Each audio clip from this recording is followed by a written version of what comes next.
নমস্কার বন্ধুরা, তোমরা সকলে কেমন আছো? আশা করি অনেক ভালো আছো। তো নিয়ে এলাম তোমাদের সকলের সামনে পটলের একটা রেসিপি। তো সম্পূর্ণ নতুন একটা রেসিপি তোমাদের সাথে শেয়ার করছি। তোমরা ভিডিওটা দেখে জানিও ভিডিওটা তোমাদের কেমন লেগেছে। আর চলো তাহলে ভিডিওটা শুরু করা যাক। তো প্রথমেই আমাদের লাগবে হলো পটল। তো দেখো, পটলের পুরো খোসাগুলো আমাদের ছাড়িয়ে নিতে হবে ঠিক এভাবে। তো তারপর আমাদের লাগবে হলো কাজু বাদাম। কাজু বাদাম বেটে নিয়েছি, তারপর লঙ্কাও বেটে নিয়েছি। এরপর কড়াইয়ে খুব ভালোভাবে সর্ষের তেল আমরা গরম করে নেব। আমরা পটলগুলো খুব ভালোভাবে তেলে ভেজে নেব। তো তেল গরম হয়ে এসেছিলো, তো পটলগুলো দিয়ে দিলাম। দিয়ে দেওয়ার পর আমরা এবার হালকা হালকা ভেজে নেব, খুব বেশি ভাজার প্রয়োজন নেই। তো দেখো, সবগুলো পটল খুব ভালো করে ভেজে নিচ্ছি।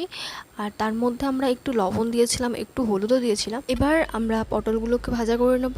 তো দেখো, ভাজা হয়ে গেছে। এবার তেল ঝরিয়ে সবগুলো পটল তুলে নেওয়ার পর এরপর ওই একই তেলে আমাদের দুটো শুকনো লঙ্কা, দুটো তেজপাতা, কিছু গোটা গরম মশলা দিয়ে খুব ভালোভাবে ওগুলোকে একটু ভেজে নিতে হবে। তো তারপর দিয়ে দেবো আদা বাটা। তো এটা আমরা আগে থেকে বেটে রেখেছিলাম। আদা দেওয়ার পরে একটু ভাজা করে নিয়ে আমাদের লাগবে হলো দুধ। তো দুধের মধ্যে আমরা যে কাজু বাদাম আর লঙ্কা বাটাটা রেখেছিলাম, তো সেটা দিয়ে দিলাম। দিয়ে দেওয়ার পর দেখো, আমরা ওই মশলাটা একটু কষিয়ে নিয়েছি, কত সুন্দর তেল ছেড়ে এসছে মশলা থেকে। তো এই অবস্থায় আমরা দুধ আর কাজু বাদাম বাটা যেটা রেখেছিলাম সেটা দিয়ে দিলাম। তো দিয়ে দেওয়ার পর একটু ফুটে এলে আমরা ওই পটলগুলো এর মধ্যে দিয়ে দেবো। তো দেখো, সবগুলো পটল দিয়ে দিলাম। পটল দেওয়ার পরও আবারও একটু ফুটিয়ে নিতে হবে আমাদের। তো বলতেই ভুলে গেছি, এটা তো সম্পূর্ণ নিরামিষ একটা রেসিপি।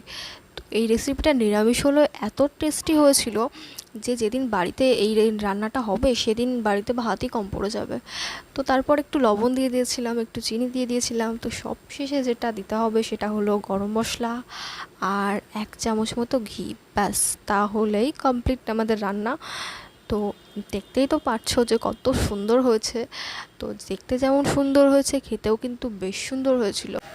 বিশ্বাস করো, এই রকম রান্না যদি নিরামিষ দিনে হয়, ব্যাস আর কিচ্ছু লাগে না। এই এক পদ দিয়েই পুরো ভাত খাওয়া হয়ে যায়।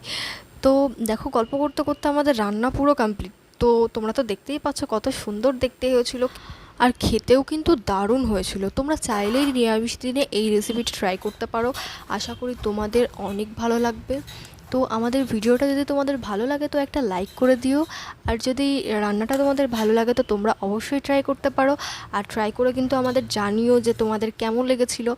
আর বন্ধুদের সাথে কিন্তু শেয়ার করতে একদমই ভুলো না।